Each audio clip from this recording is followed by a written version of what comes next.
Dando continuidad con el bloque de patologías quirúrgicas en el paciente críticamente enfermo, vamos a hablar sobre las prioridades del trauma multisistémico. Nos basamos en el texto de cuidado crítico de Schmidt, que da una visión global adecuada sobre este tema. Clásicamente se ha enseñado que la mortalidad del trauma tiene una distribución trimodal. Este modelo trimodal fue propuesto en el año 1983 por Tronchi.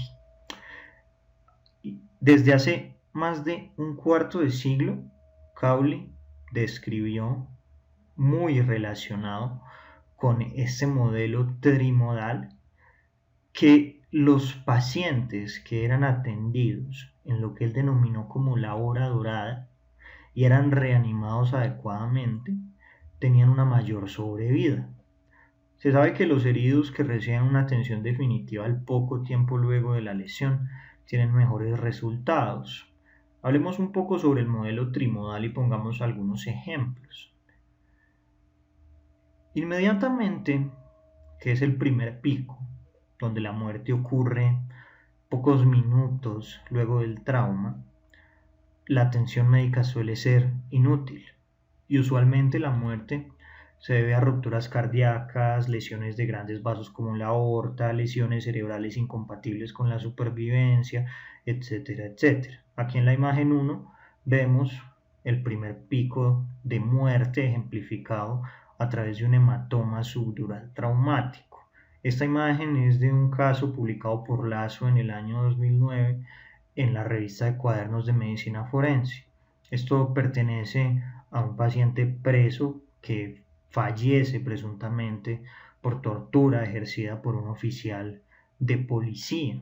El paciente intenta volarse y en el contexto de la recaptura tras el intento de fuga, al parecer lo torturan, le hacen un hematoma subdural y este paciente, como narran en dicho reporte de caso, fallece en el traslado hacia el hospital, no alcanza a llegar. El segundo pico, que representa el 30% de las muertes, ocurre de minutos a horas y aquí la mortalidad suele estar asociada con lesiones que amenazan la vida, pero que con medidas apropiadas pueden revertir. Pacientes con compromiso de la vía respiratoria, neumotórax a tensión y taponamiento cardíaco. Aquí podemos apreciar una imagen. Este es un paciente que atendimos, un paciente hincha de un equipo de fútbol, joven, con algunos problemas sociales complejos que condicionaban que fuera consumidor de sustancias psicoactivas. Esto lo reportamos en un artículo de Acta Colombiana de Cuidado Intensivo que se publicó este año, si no me equivoco, en este mes de marzo. El caso es que este paciente fue herido con un arma cortopunzante, tuvo una herida de ventrículo de aproximadamente unos 2 centímetros. Él llegó en un contexto perimortem, tenía un choque muy marcado, un sangrado profuso. Se le hizo un FAST donde evidentemente se documentó la presencia de un taponamiento cardíaco. Le hicimos una toracotomía resucitativa y el paciente sobrevivió después de haber recibido evidentemente un manejo en la unidad de cuidados intensivos. Posteriormente el joven pudo salir a rehabilitación. Quise contactar con él luego de que terminó su proceso de rehabilitación y pues gracias a Dios está muy bien, no quedó con ningún tipo de compromiso cardíaco. Entonces, este caso ejemplifica que si se toman las acciones mandatorias en el momento oportuno y temprano, como diría Cowley, en la hora dorada, nosotros podemos impactar la vida del paciente y puede sobrevivir. Y el tercer pico es aquel que ocurre de días a semanas y usualmente la muerte se debe a complicaciones de la lesión, falla multiorgánica, sepsis. Acá vemos un paciente gran quemado, se desconoce el desenlace clínico, pero representa muy bien lo que viene a ser el tercer pico. Estos pacientes fácilmente cursan con sepsis asociadas, fallas multiorgánicas, marcado compromiso renal, edematización y por otro lado tienen un riesgo de muerte muy alto. Esta imagen fue extraída de un artículo de Belén Larrea que publicaron en el año 2010 en la revista chilena de anestesiología. Entonces, la primera etapa es prehospitalaria y corresponde a los APH y también a medicina legal para poder determinar la causa de muerte. La segunda etapa y la tercera etapa son las etapas que están relacionadas con la labor del intensivista, también de otros especialistas. Por ejemplo, en la segunda etapa hay una participación activa de cirujanos, emergenciólogos y también del equipo de anestesiología en el caso de que se traslade a quirófanos. Y la tercera etapa corresponde a procesos de rehabilitación que podrían darse en pisos de medicina interna o también a los procesos de cuidados que se dan en las unidades de cuidado intensivo en los pacientes que tienen un marcado compromiso orgánico. En esta ocasión nos vamos a centrar en la segunda etapa, donde la muerte ocurre en los primeros minutos u horas. Para poder abordar este tema, debemos mencionar que el trauma contuso asociado a choques vehiculares es la principal causa de lesiones generales y usualmente se asocia con politraumatismo. El paciente politraumatizado, por definición, es aquel que presenta lesiones que afectan dos o más órganos o es aquel que presenta al menos una lesión que pone en peligro la vida. Y el politrauma requiere la priorización en cuanto a los tratamientos y esto se hace según el grado de amenaza para la vida del paciente. Voy a poner un ejemplo muy particular. Un paciente que veremos más adelante, las imágenes de los pacientes siempre están autorizadas por ellos, así no aparezca ningún tipo de dato que permita la identificación, pero los traigo precisamente porque son personas que uno conoce y de cierta forma le marcan a uno la vida y uno los recuerda durante toda su existencia, porque interactuó con ellos, estuvo con ellos, los vio mejorar, en otras ocasiones los acompañó en ese proceso de fallecimiento, etcétera, etcétera. El caso en cuestión fue de un joven de 22 años, también era hincha de un equipo de fútbol de la costa, estaba caminando, fue arrollado por un auto fantasma y él llegó con un politraumatismo severo, fracturas abiertas en extremidades inferiores, una fractura clavicular bilateral, fracturas abiertas en los brazos, aparentemente también compromiso en cráneo. Sin embargo, cuando se hicieron los imagenológicos no se encontró inicialmente un compromiso a nivel del sistema nervioso central. Ya en la TAC de control se documentó que había una pequeña hemorragia a nivel del lóbulo occipital, pero no tenía como tal una hipertensión endocraniana. El paciente tenía, como mencionamos, unas fracturas en las extremidades inferiores. Le hicimos un rastreo ecográfico en el servicio de emergencias, evidenciamos que tenía un hemotórax, se le pasó un tubo a tórax en el momento de ingreso. Luego de que le pasamos el tubo a tórax y continuamos haciendo nuestro rastreo ecográfico, evidenciamos que tenía mucho líquido libre en el abdomen. Se trasladó a TAC luego de poder tener una estabilidad cardiovascular entre comillas óptima, donde se evidenció que en efecto había mucho líquido libre, muchísimo. Además de que también había compromiso en vísceras sólidas.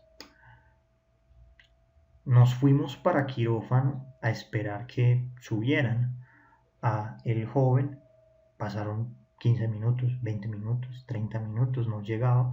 Y cuando bajamos nos dimos cuenta que le están tomando radiografías de rodilla y de piernas porque el equipo de ortopedia consideró que era una prioridad. Las fracturas no eran lo que estaba matando al paciente. Lo que estaba matando al paciente era el compromiso que tenía a nivel de órganos abdominales y la hemorragia tan profusa que tenía. Evidentemente, le pedimos al radiólogo y a su equipo técnico que despacháramos nuevamente al paciente hacia quirófano porque la prioridad era otra.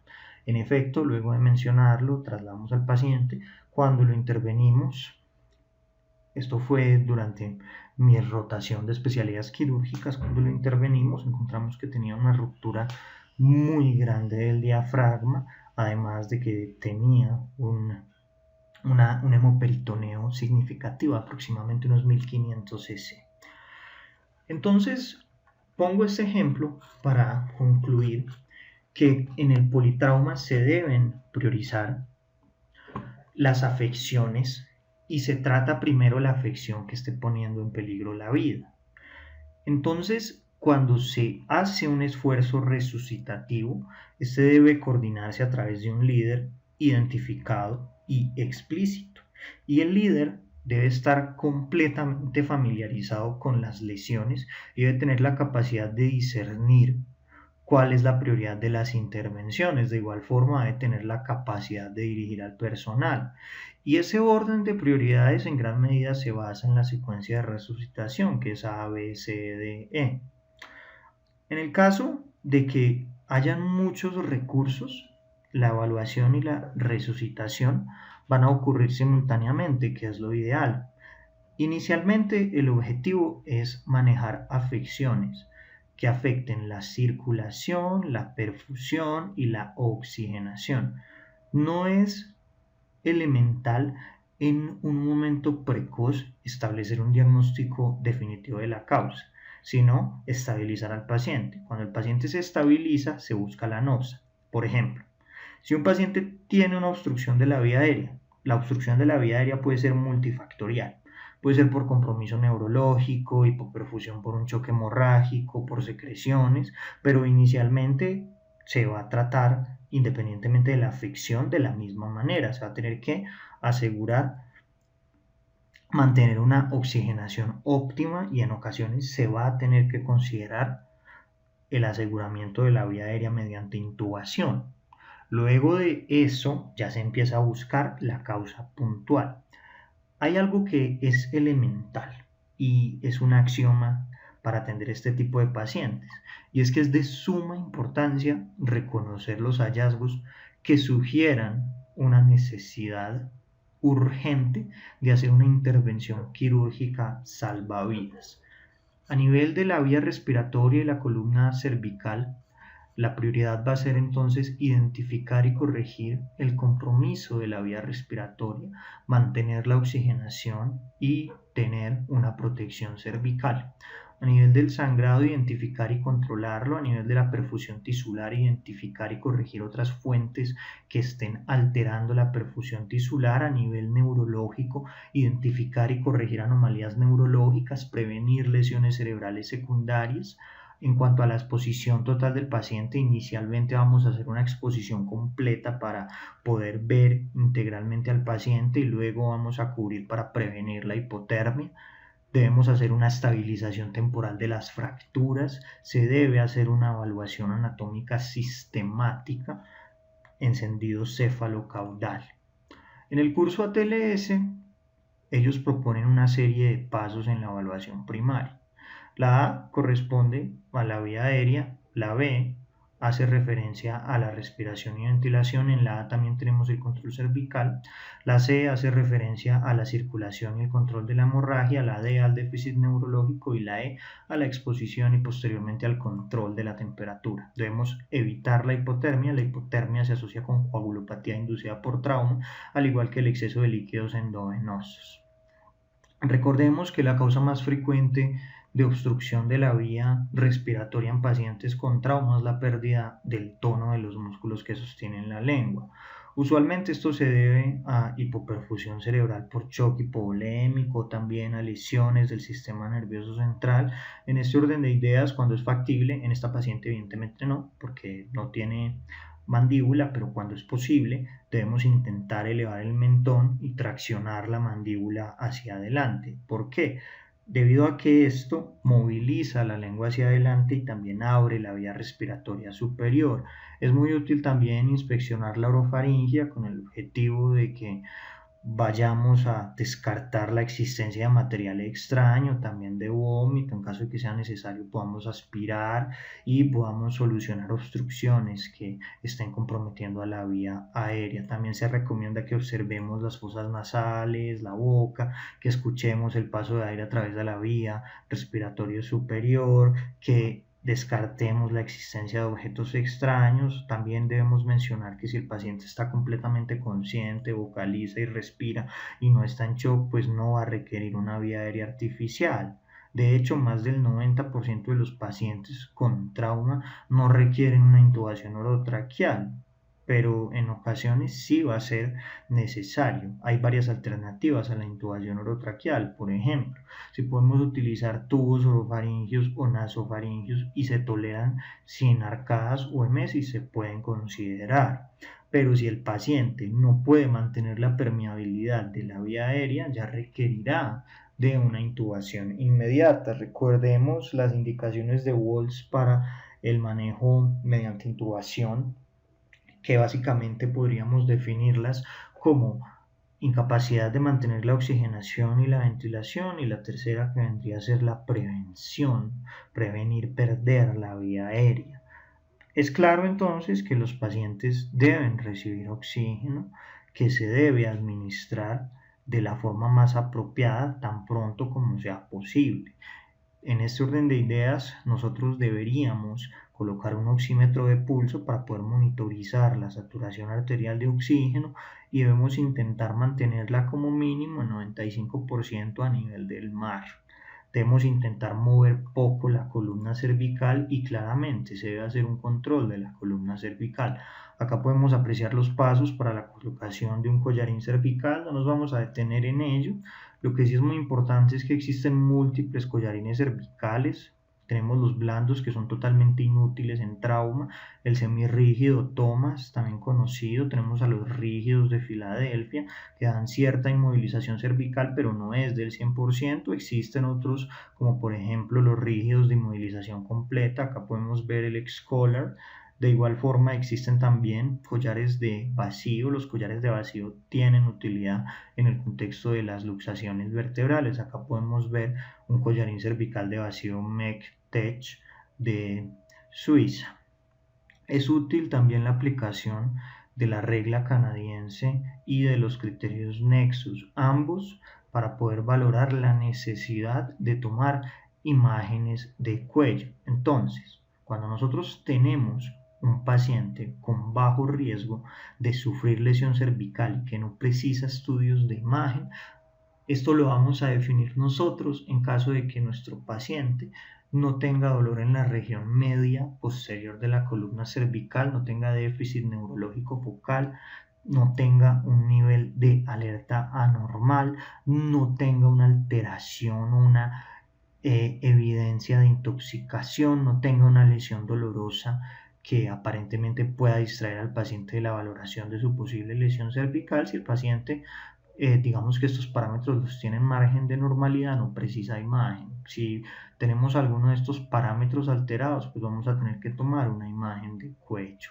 Tenemos la regla canadiense, entonces lo primero que vamos a mirar son factores de riesgo que indiquen la realización de una radiografía. Por ejemplo, que el paciente tenga 65 años o más, tenga un mecanismo peligroso, por ejemplo, que haya caído a más de 2 veces su altura, pues esto nos indica a nosotros una cinética de alto riesgo, entonces va a necesitar una imagen de cuello.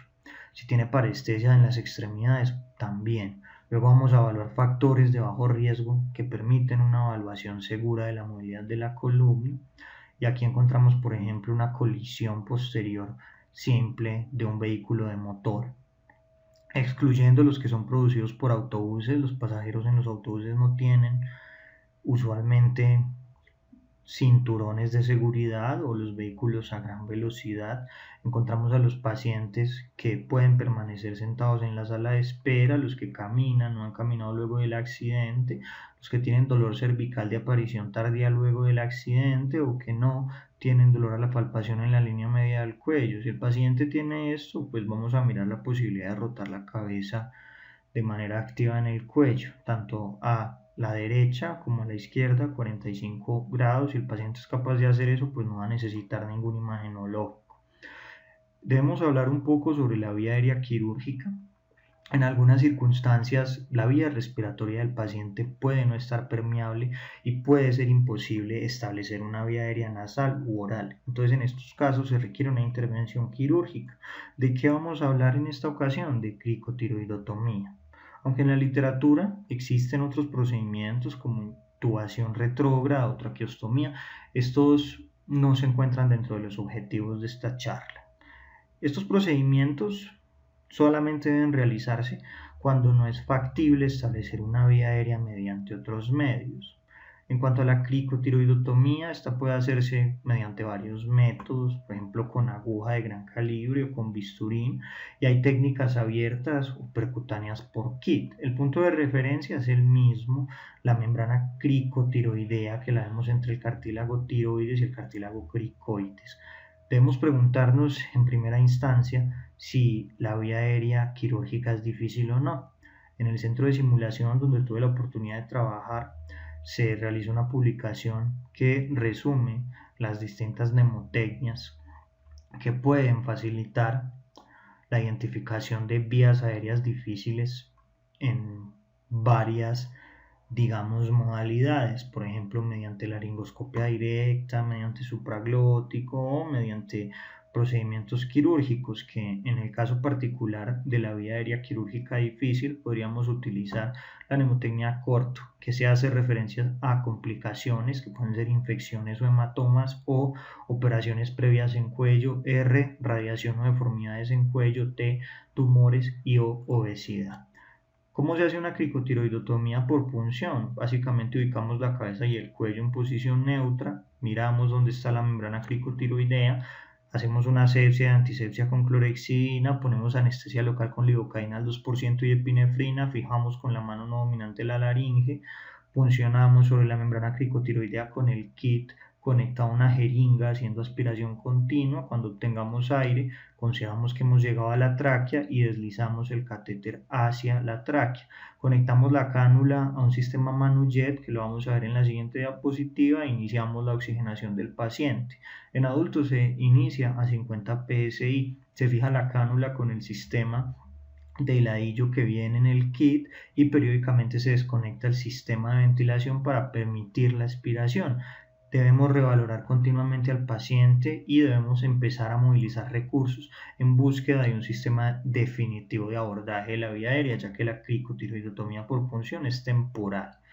Para hacerla se puede utilizar una aguja y una cánula de calibre 14 que, como dijimos, se inserta en la membrana cricotiroidea, y esto lo combinamos precisamente con la insuflación a chorro para oxígeno, y también nos encargamos de mantener una oxigenación mientras estemos utilizando esta vía en márgenes de normalidad hasta que logremos definir cuál va a ser el paso a seguir.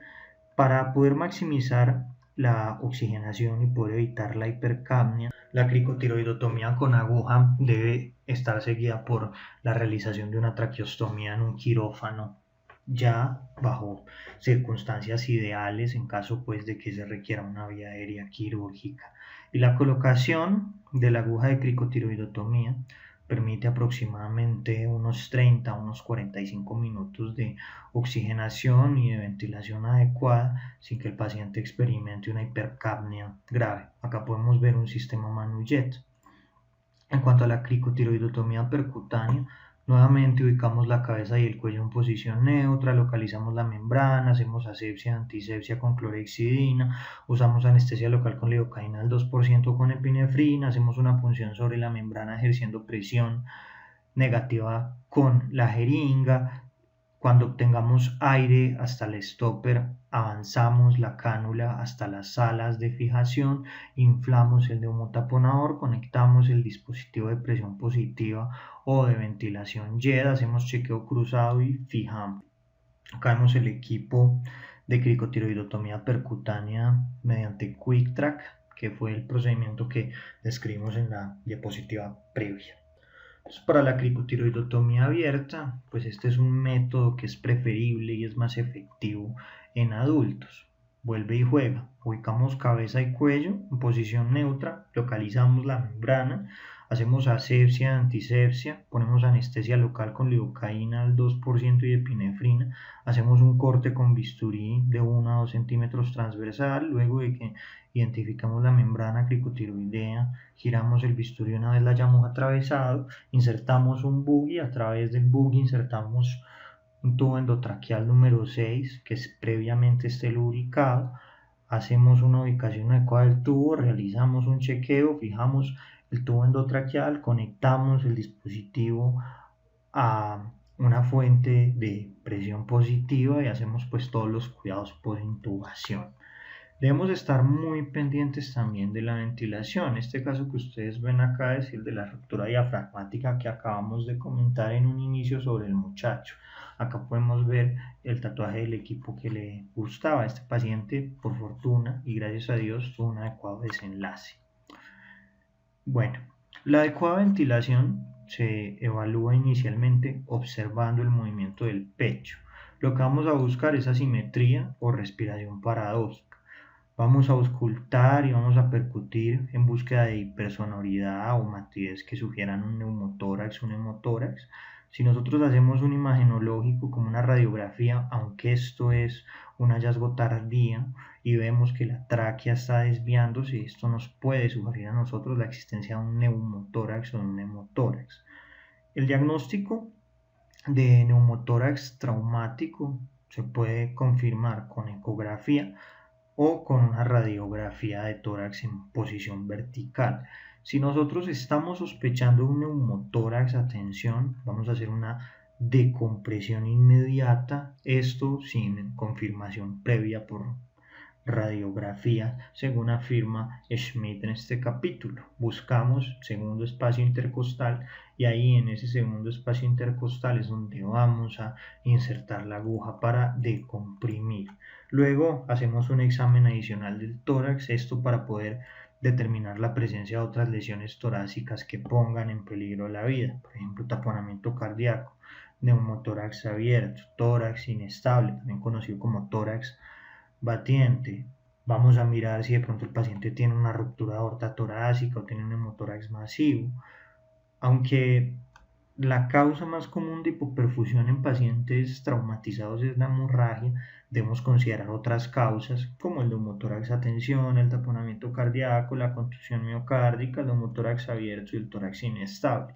Es importante mencionar que los pacientes con un deterioro respiratorio súbito, que respiraban espontáneamente antes, esto nos debe hacer a nosotros pensar en la sospecha de una ruptura del diafragma, como vemos en este video.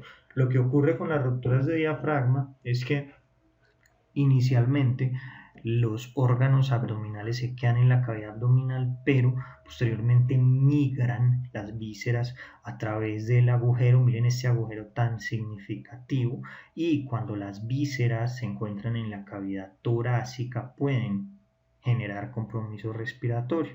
Es muy útil buscar las 6 letales y las 6 ocultas. Las letales son obstrucción de la vía respiratoria, neumotórax a tensión, taponamiento cardíaco, hemotórax masivo, neumotórax abierto y tórax inestable. Y las 6 ocultas son desgarro de la aorta torácica, lesiones traqueobronquiales, contusión miocárdica, desgarro diafragmático, lesión esofágica y contusión pulmonar.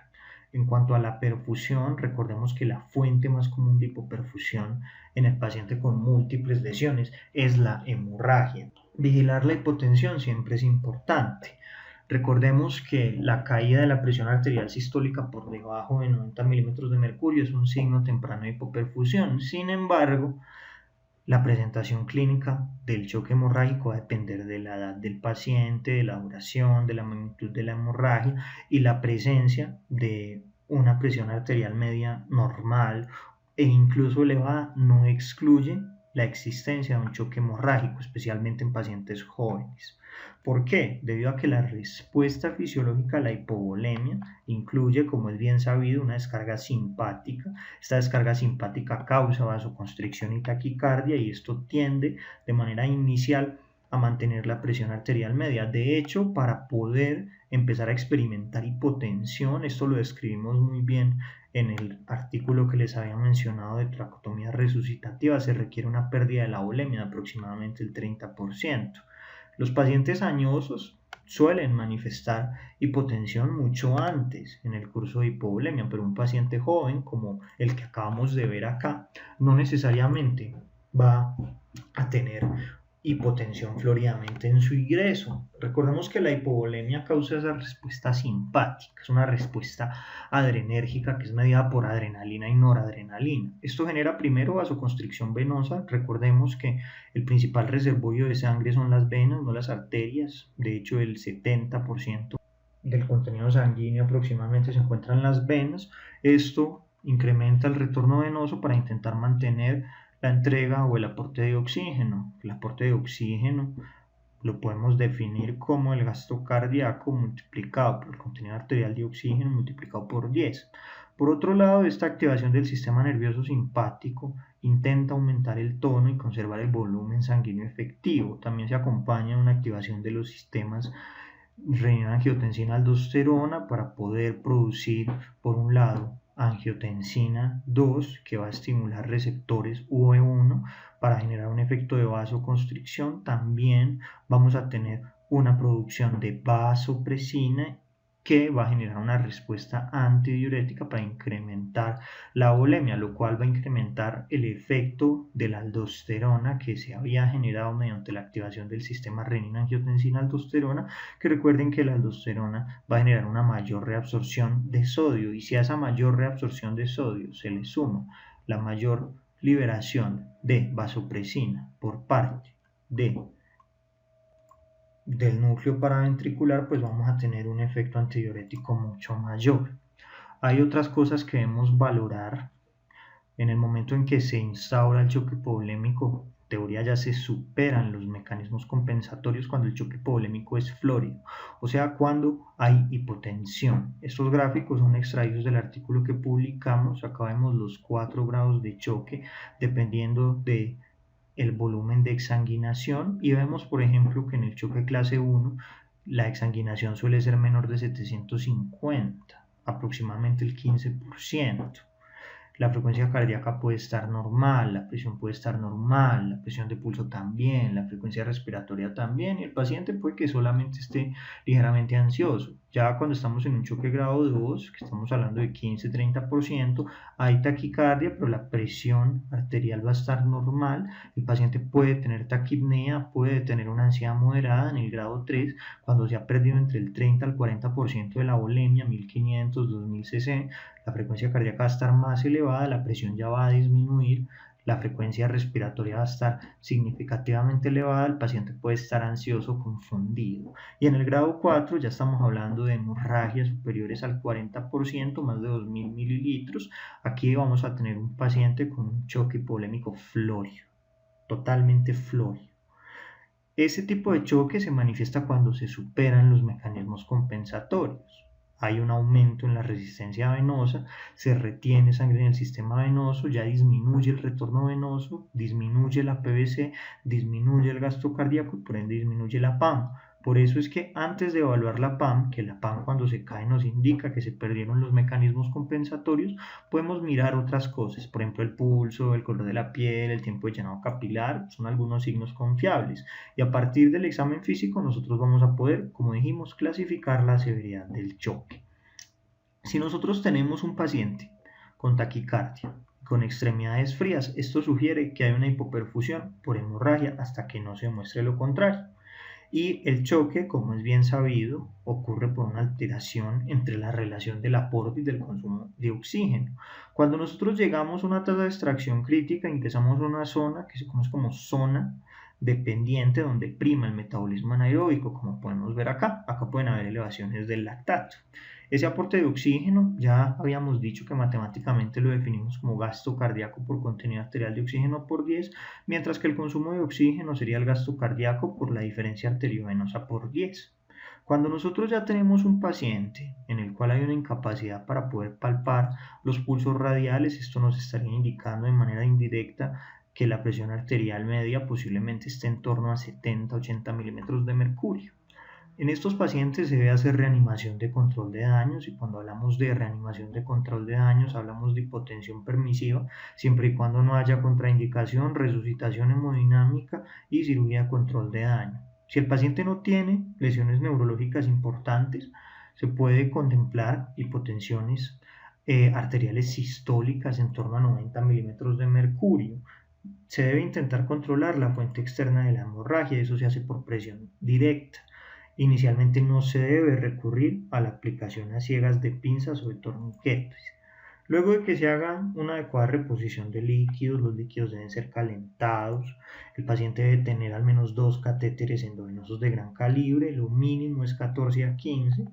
En el caso del paciente adulto, el sitio percutáneo predilecto para el acceso intravenoso es el antebrazo o la vena antecubital. En caso de que nuestro paciente tenga unos accesos periféricos complejos, pues vamos a considerar colocarle un catéter venoso central. Se puede poner en yugular interna, subclavio o femoral, idealmente se debe hacer por ultrasonido. Luego de que lo coloquemos, en el caso de que sea subclavio o yugular, mucho más subclavio, vamos a hacer un barrido ecográfico para identificar si el paciente tiene un neumotórax. En caso de que tenga un neumotórax, pues lo vamos a tener que tratar. Debido a que estos catéteres se colocan en contextos emergentes, el riesgo de complicaciones sépticas es alto, y de hecho estos accesos deben ser reemplazados posteriormente ya bajo condiciones estériles e ideales. En el momento de la urgencia esto se pone rápidamente. En algunos pacientes pues va a ser necesario utilizar vías intraóseas, y en algunas ocasiones se va a tener que hacer una disección venosa cuando las técnicas percutáneas o las técnicas intraóseas no tengan éxito. Todo paciente con trauma se debe tomar hemograma completo, compatibilidad sanguínea, pruebas de coagulación y análisis toxicológicos. Y si es una mujer en edad fértil, se hace una prueba de embarazo. Ya posteriormente, luego de la fluidoterapia inicial, si hay indicación, cuando ya se hayan transfundido un máximo de 2 o 3 litros de cristaloides, se debe proceder a un protocolo de transfusión. Si no tenemos todavía la hemoclasificación, se utiliza un grupo de sangre O, debe ser O negativo. Aunque los paradigmas en cuanto al punto de corte de un máximo de 2 o de 3 litros de cristaloides cada vez se reevalúan más ante el concepto de coagulopatía inducida por trauma, algunos autores también han propuesto que si luego de la infusión de 40-50 mililitros por kilo de cristaloide la PAM no retorna a lo normal, se debe considerar la administración de sangre. En ocasiones se va a requerir protocolos de transfusión masiva con glóbulos rojos, plasma fresco congelado, plaquetas y factores de coagulación, con el objetivo de poder mantener la normotermia, la perfusión y el estado de coagulación normal.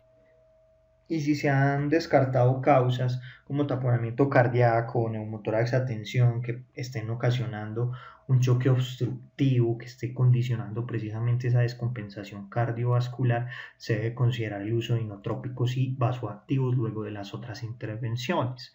El estado neurológico es muy importante. Inicialmente se aborda a través de la escala de Glasgow. Recuerden que la escala de Glasgow se validó inicialmente en pacientes con trauma craneoencefálico y la utilizamos constantemente. Cuando el paciente tiene un estado neurológico alterado, debemos buscar causas centrales de deterioro neurológico. Por ejemplo, un hematoma subdural o un hematoma epidural. También debemos estar atentos a la existencia de daño axonal difuso. Recuerden que el daño axonal difuso se debe a un mecanismo de aceleración y de desaceleración acompañado de mecanismos rotacionales que terminan por romper los axones y la microvasculatura, y nosotros lo vimos en grados. Grado 1, cuando las lesiones se encuentran solo en la sustancia blanca de los hemisferios cerebrales y a nivel de la unión de la sustancia blanca y gris. Grado 2, cuando afecta también el cuerpo calloso, y grado 3, cuando afecta también el tallo cerebral. Y precisamente la lesión axonal difusa se va a ver como focos hiperintensos en las secuencias T2 FLAIR. En pantalla podemos ver una lesión axonal difuso grado 1. Debemos tener claridad sobre las indicaciones quirúrgicas. Si se determina inicialmente en la evaluación inicial que el paciente no requiere cirugía. Si tiene un politraumatismo, la vigilancia en UCI es obligatoria. Y en ocasiones la intervención quirúrgica termina haciéndose cuando no se encuentra un sangrado claro, el paciente tiene una descompensación cardiovascular importante y se ha evidenciado que este tipo de intervenciones quirúrgicas en pacientes politraumatizados con un alto índice de sospecha minimiza el riesgo de que se pasen por alto lesiones ocultas. Las indicaciones quirúrgicas claras son lesiones importantes torácicas, abdominales o intracraneales que condicionen un aumento marcado de la presión intracraneana. Obviamente estos casos los debe evaluar el neurocirujano y él será quien tiene la última palabra, pero tienen indicaciones quirúrgicas hasta que no se demuestre lo contrario, al igual que la hipovolemia que repentinamente se convierte en asistolia, los pacientes con disociaciones electromecánicas, con sospecha de lesiones de vísceras huecas con liberación de contenido intraluminal, los neumotórax a tensión, los hematorax masivos, las lesiones de arterias sistémicas, los hematomas importantes de órganos sólidos, el choque hemorrágico refractario, el líquido libre en altas cantidades sin origen claro, las lesiones compresivas del sistema nervioso central, los cambios en el nivel de conciencia luego de una lesión de masa que requiere evacuación o colocación de un dispositivo de monitoreo de la presión intracraneal. Finalmente, unos mensajes clave para llevar a casa. El grado de amenaza para la vida provocada por la alteración de cada lesión determina el orden de prioridad de atención. La prioridad inmediata es para el control de la vía aérea, el mantenimiento de la ventilación, oxigenación y perfusión. La protección de la columna cervical es crucial durante la evaluación y manipulación de la vía aérea. Y lo más importante, como siempre, se debe trabajar en equipo, debemos ser humildes, debemos actuar en pro del paciente siempre. Realmente el paciente es lo único que importa. No importan las demás cosas, o sea, lo único importante realmente es el paciente y es lo que nosotros debemos hacer. Luego de que nosotros corrijamos las anormalidades que amenazan inmediatamente la vida, ya se va a hacer una evaluación anatómica sistemática para poder identificar y manejar otro tipo de lesiones, como por ejemplo las fracturas, cosas que realmente no lo van a matar en el agudo.